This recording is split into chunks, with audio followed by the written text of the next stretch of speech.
For the second time in 3 seasons, the Texas Longhorns have embarrassed the Oklahoma Sooners in the Cotton Bowl.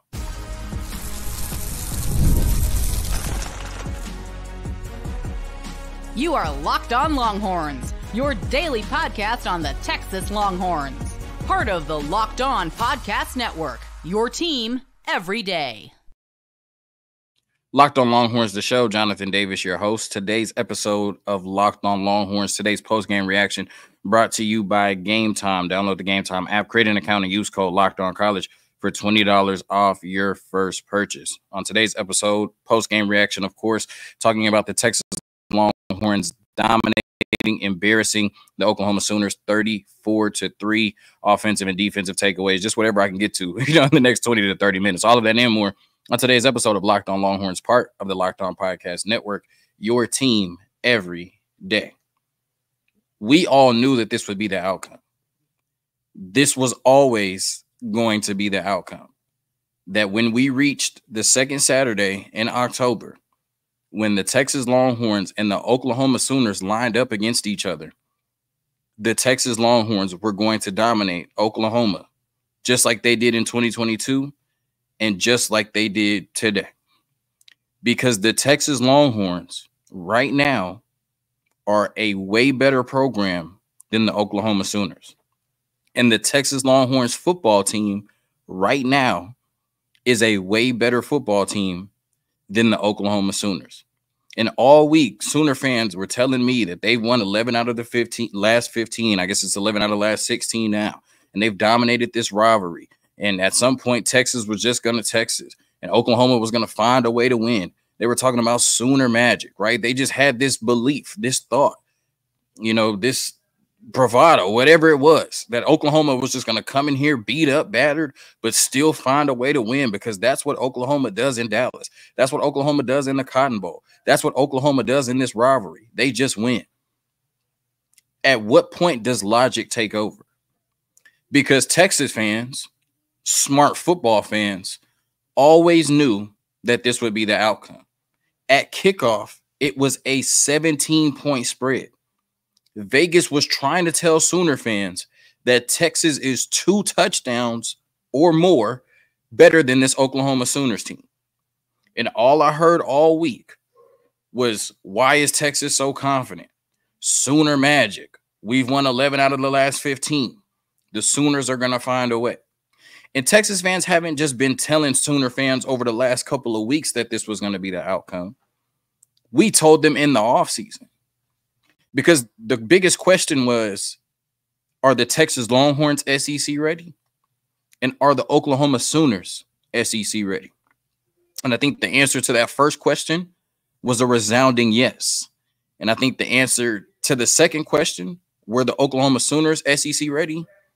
Hell no. And we told them that in the offseason. But yet they continued to tell us that the Sooners were slept on. They continued to tell us that the Sooners were, had a chance to win the SEC. It was insane. But we told them, smart football fans who understand how it works, that you could not come into the SEC with a quarterback making his second career start, the first game this year, completely replacing your offensive line, and come into this conference and dominate, or be as good as they thought they would be, or have been in the Big 12. While meanwhile, Texas was returning 4 of their 5 starters on the offensive line, returning a quarterback in his 3rd year, and had 2 deep, 3 deep elite talent at almost every position. But somehow Sooner fans came into the season thinking they would be one of the best teams in the country. And they came into this game today thinking they had a chance against the Texas Longhorns. At this point right now, the Texas Longhorns and the Oklahoma Sooners are not on the same level. One program is headed in one direction, the right direction, a championship direction. The Oklahoma Sooners, at best, are stagnant. Right now, the Texas Longhorns are a championship football team. The Oklahoma Sooners, they'll be lucky to go 7-5 this year. But we told them all of this in the offseason. But now after watching them lose to Tennessee, after barely beating Auburn, after Auburn gave that game away, and now after being held to 3 points in the Cotton Bowl for the second time in 3 years, not being able to even score a touchdown against the Texas Longhorns. Hopefully Sooner fans will realize now that everything over the last 15 years didn't matter. And right now and moving forward, this Texas football team is just different than what Oklahoma can put on the field. And don't let the Sooner fans gaslight you, right? Because like I said, at some point, logic has to take over. Coming into this weekend, all we heard was it's Red River. Anything can happen. Throw out the roster. Throw out the rankings. Crazy things happen in the Cotton Bowl. I mean, yeah, I guess, if both teams are good. But at some point, logic has to take over. Oklahoma was never going to beat this Texas team. What does Oklahoma do well? Seriously, let's think about it. Based on what you saw today, what does Oklahoma do well offensively? Block, catch, run, throw. What does Oklahoma do well? And then the defense that we kept hearing all week, the defense, they were going to force turnovers. They were going to make Quinn uncomfortable. The defense, Brent Venables' defense, they were going to give Texas a hard time. To me, it looked like Quinn Ewers, Trey Wisner, Steve Sarkisian. It looked like they did whatever they wanted to on offense today. What do the Oklahoma Sooners do well? What can the Oklahoma Sooners hang their hat on? The defense played well at times. They may have kept the Texas offense in check at times. But it doesn't matter when you have one of the worst offenses in the country and your defense is constantly on the field. And so now the Sooner fans that all week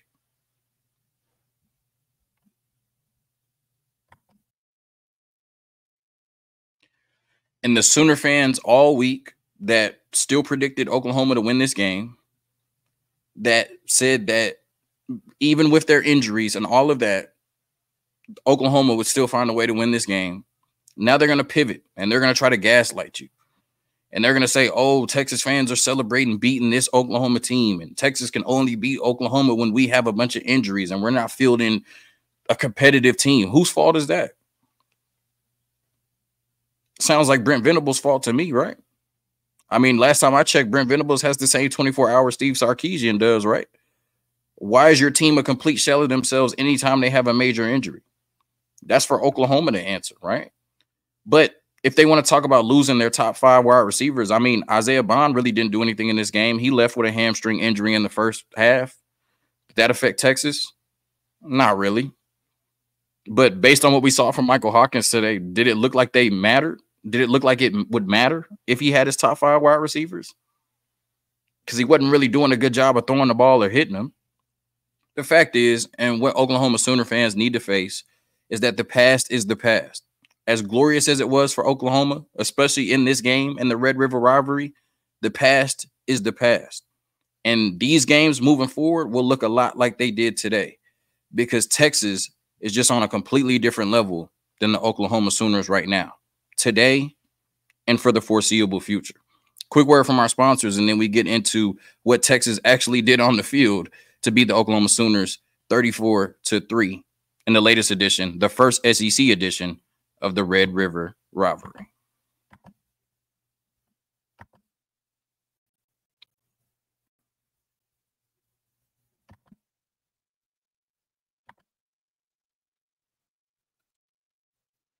All right, so talking about the offense coming out, obviously I thought Quinn was rusty. You could tell that it took him some time to get his feet back under him, and that's probably to be expected. I thought maybe that I kind of undervalued the injury. I knew it was an oblique. I knew it would be tough really for him to do anything, coming in as a quarterback and having not played in a football game since September 14th. It was going to take him time to get settled in, especially in a big environment like that against Oklahoma, right? And then you saw the first play of the game. They sacked him. He missed a wide open Matthew Golden, just not being able to get his feet set, stepping up and throwing the ball. And then also he missed, Isaiah Bond wide open and then threw an interception, right? So, I thought Quinn Ewers coming in definitely were still feeling the effects of the injury and just kind of had to shake the rust off. And I thought that Brent Venables' defense early on did a really good job of kind of, making Quinn think, making Quinn move out the pocket. At some point it looked like he was seeing ghosts because there were wide receivers there and he just wasn't able to make those passes. So I thought that Quinn Ewers came in a little bit rusty, but ultimately Steve Sarkisian called a great game. I thought he adjusted a little bit based on, what Quinn wasn't able to do or what Quinn wasn't seeing at first. And then Quinn Ewers really started to settle in. And once he settled in and this offense started to get going, there was really nothing that Brent Venables' defense could do to stop Steve Sarkisian from getting everything he wanted, right? And I thought that, he did a really good job of, kind of responding to the different looks that Brent Venables was giving him, based on, how they were moving the safeties around or how they were, kind of simulating pressure, faking the pressure, backing off of it, whatever look they were giving them. He did a good job of getting the ball out of Quinn's hands, getting it to the playmakers, letting them make plays, but also leaning on the run. My only potential concern coming in for this offense was, one, if Quinn Ewers was rusty, which he did look a little bit rusty coming into the game, and two, if we weren't able to run the ball, right? And we didn't really know what we were going to, expect or see from the running back position, because last game against Mississippi State 2 weeks ago, Jaden Blue, our running back one, fumbled the ball a couple times, and then he was benched. But I thought the adjustment to go to Trey Wisner today, who coincidentally had his best game, was amazing from Steve Sarkisian, right? Just the way that they ran the ball. And it all starts with that offensive line up front. I'm looking now to see what, Trey Wisner's, final line was at the end of the game. But I mean, man, he was just balling, making people miss, running through the hole, running with attitude. He did have that fumble, but, obviously it led to a Silas Bolden touchdown. So no harm, no foul. 13 carries for 118 yards, 9.1 yards per carry, and a touchdown. And he also had 4 catches for 12 yards as well. So Trey Wisner really just gave them the boost they needed in the run game. Then you had Ryan Wingo. He had the big 25, yard run. I thought that, Jaden Blue, even though it was in limited opportunities, what did he have? 10 carries for 30 yards. So nothing sexy, but I thought that he still played really well today. Like I said, it just felt like Steve Sarkisian was able to get whatever he wanted to on the offensive end. And then Quinn Ewers settled down and really looked like he's always looked, against Oklahoma, outside of a few turnovers. He was really able to play really well against this Oklahoma Sooners defense that I thought played hard, right? I mean, they, got put in a really bad position of having to constantly be on the field and having to, play lights out and damn near try to be the offense, as the defense, try to be the offense and put the Oklahoma Sooners in positions to score points. And obviously that didn't work because they only scored 3. But it all starts with that offensive line up front. I just thought that they were, elite, and they've been elite all season, and they were elite in what they were able to do today, in terms of pass blocking, giving Quinn Ewers time, especially later in the game, to find his wide receivers, go through his progressions and settle down, and then just mauling people in the run game, moving people. Because that is a strong front seven, for the Oklahoma Sooners in terms of their defensive line and their linebackers. They played really well all season. And I thought at various points in the game today, they played well, but it didn't matter when you return 4 or 5 starters. Cam Williams is coming in. I talked with Pro Football Focus. He said that he has Cam Williams as a top, Max Chadwick from Pro Football Focus has, Cam Williams as a first-round pick at this point, a top 20 prospect in the NFL draft. And you see that week in and week out. All right, talking about the Texas Longhorns being SEC ready, just moving people, on that offensive line, all 5 of them. Jake Majors, you saw last year how him going down, him being injured, how that impacted the Texas offense. Just seeing him being here this time, right, being healthy the whole time. Kyle Flood talked about how, him being another coach on the field. He was just special. That offensive line from Kelvin Banks to Cam Williams was special in terms of moving people in the run game. Like I said, Trey Wisner really controlled the game, had the best game of his career. And then it allowed Quinn Ewers to be comfortable and just hit multiple receivers. And I thought that the good thing for Quinn, right, is that, they talked about it, last year you knew who the ball was going to. We had 3 wide receivers, but you knew who the ball was going to. And now he just has so many different weapons, so many different people you can go to in this offense. It's just tough for a defense to account for, right? And I thought that, Quinn really started to settle in and he was going to everybody. He was feeding everybody. We didn't really see Jonte Cook in this game. Silas Bolden kind of made some, great obscure plays in terms of picking up the ball for the touchdown. And then on the punt return or kick return, whatever it was, but DeAndre Moore, right? Gunnar Helm going to the running backs in the passing game, Trey Wisner and Jaden Blue being able to take his checkdowns, then going to Isaiah Bond, Ryan Wingo, and Matthew Golden in the passing game, right? Just so many weapons on this Texas offense. Quinn Ewers was able to find him. Steve Sarkisian was able to scheme up almost everybody on this offense and get them plays and get them a shining moment in the Red River Rivalry, even going to Matthew Golden twice, for the wide receiver pass, because he had, Ryan Wingo open on the first one and just missed him pretty bad, but he was able to come back to it because, we were beating Oklahoma so bad, he just decided to shine a little bit and said, let him do it again. So, just really good offensive game plan, really good offensive execution. Outside of Trey Wisner, nobody had the sexy numbers, but you went out there and you beat them 34-3, right? And you just took care of business against Oklahoma team that's just not that good, right? And so Oklahoma defense, like I said, you want to give them credit, give Brent Venables, defense credit for hanging in there in a very tough situation, making some plays and, making things tough on this Texas offense early on. But like we've seen all year and like we'll continue to see, Steve Sarkisian, a quarterback that's a veteran, and Quinn Ewers, and just all these weapons, they have the answer to every defense, every, question that you could present to them, right? They can figure anything out. And that's what we saw today. Over the course of this game, there were opportunities down the field that Quinn Ewers missed, right? I mean, like I said, Isaiah Bond was wide open at the beginning of the game. You could have hit him for 60, 70 yards for a touchdown and blown the game wide open. It could have been 14-0 after the first two drives. There were opportunities against that Sooner defense. They settled down, they ran the ball, and then they started to pick apart that Sooner defense and were able to score 34 points, with the opportunities they were given.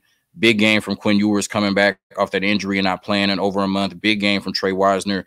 Big game from all the wide receivers that, and tight end, in terms of Gunnar Helm that, left their imprint on this game. But it all starts with the offensive line up front. Really can't wait to see those PFF grades because, like I said, Cam Williams, Jake Majors, DJ Campbell, Hayden Connor, and, of course, Kelvin Banks were dominant in this game today against that Oklahoma front seven, which is really good. But that offensive line opened up everything for this Texas offense, and they did whatever they wanted to do, winning the game once again, 34-3. A quick word from our sponsors, and then we give some love to the defense before we get out of here. Texas demolished Oklahoma today, 34-3. 2 years ago, 49-0. I think that's what the rivalry will look like a lot moving forward, the way Texas looks and the way Oklahoma looks. Quick word from the sponsors.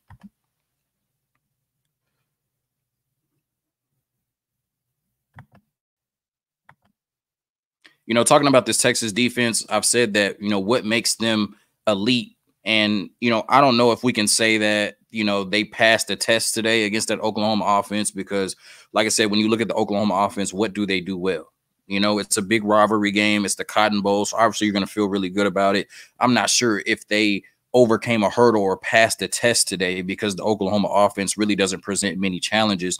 But I said what makes this defense elite is not that they don't give up a ton of yards. And it's not that they don't give up a ton of points, right? Even though those are obviously great metrics. It's the fact that they continue to force offenses into turnovers and give their offense, the Texas offense, more opportunities to score the ball. And today, again, for the 6th straight game to start the season against a young true freshman quarterback, they were able to force 2 turnovers and give the ball back to their offense for additional scoring opportunities, right? Forcing the fumble against Michael Hawkins and then forcing the fumble on the running back. That is what elite defenses do. They don't just stop offenses from scoring. They don't just stop offenses from gaining yardage. They force turnovers and get the ball back to their offense. And now 6 straight games to start the season with the turnover. That's been a huge point of emphasis from Pete Kwiatkowski, and it is literally showing up on the field every single week. And now, biggest game of the season, right, on ABC, 6:30 at night against the Georgia Bulldogs, you're going to have to go out there and do the same thing. You're going to have to force Carson Beck and that Georgia offense into some turnovers to give you the advantage at home to make sure you win in what will be the biggest game of the season. But I don't want to just act like the turnovers is the only thing that they do well, because this is a defense that was top 3 in scoring defense coming into the season, only allowing, about 7 points a game or less. And then, of course, you don't allow a touchdown to the Oklahoma Sooners, who are desperately trying. I mean, Oklahoma used to be a proud program. They used to be a proud program. This used to be a program that you could count on to score points. But outside of that, this used to be a proud program. I mean, we're talking about a blue blood program. We're talking about one of the greatest programs in college football history. And at the end of the game, they're forcing the ball into the end zone just so they can say they scored a touchdown. When half of their fans are gone and the score is 34-3, they are forcing the ball into the end zone just to say they can score a touchdown. Are you kidding me? The Oklahoma Sooners? That is what that program has come to.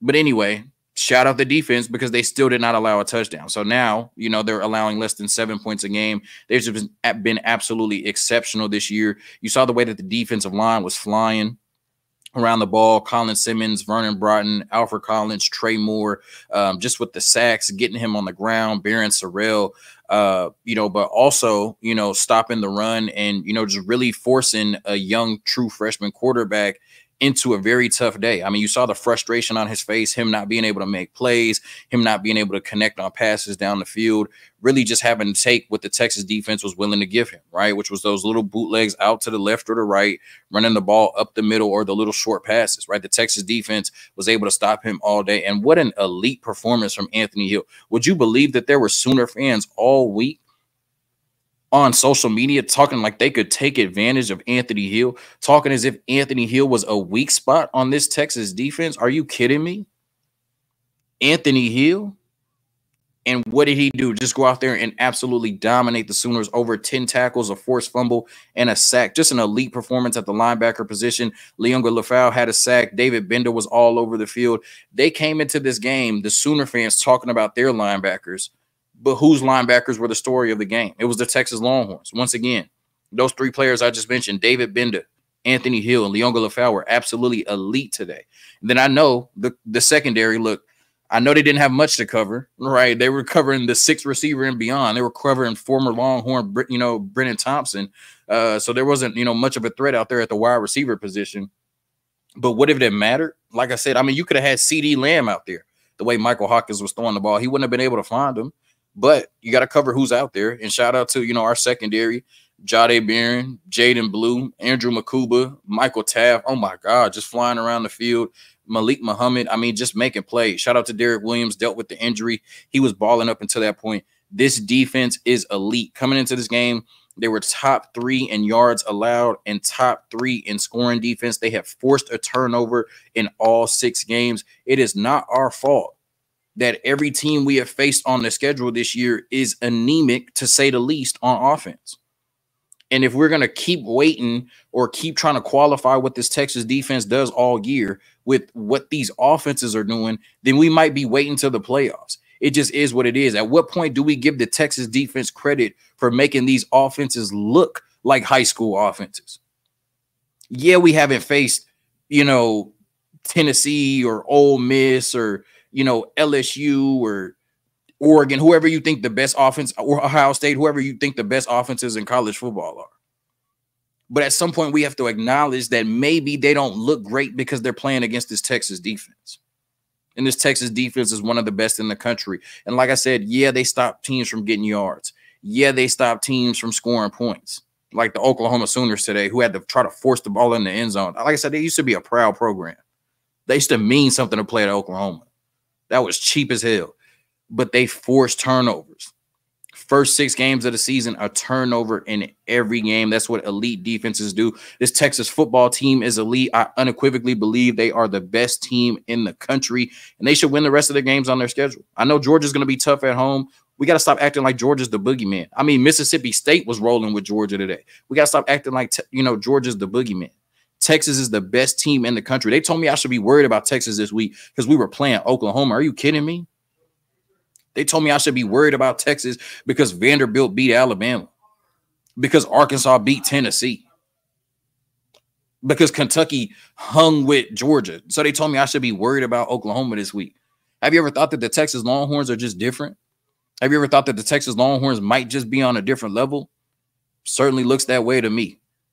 And especially when it comes to the Oklahoma Sooners, their former Big 12 and now SEC counterpart, these programs are on just 2 different levels. I don't know what Sooner magic is. I don't care about 11 of the last 15. I'm not looking in the rearview mirror. I'm only looking forward. Texas is not only a better program than the Oklahoma Sooners, they're the best team in the country. And they proved it once again today. And we'll see Georgia and DKR next Saturday. Hook 'em. Peace. Thank you for tuning in to another episode of Locked On Longhorns. I did that backwards, but hook 'em. Peace.